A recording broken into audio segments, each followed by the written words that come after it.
కార్తీక మాసం సందర్భంగా music director singer Srilekha గారు శివుడి కోసం ఒక పాట రాశారు. మొన్నే రిలీజ్ అయింది.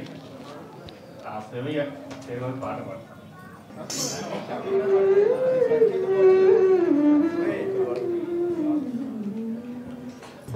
మా చిన్ని శివ కనిపించాడా,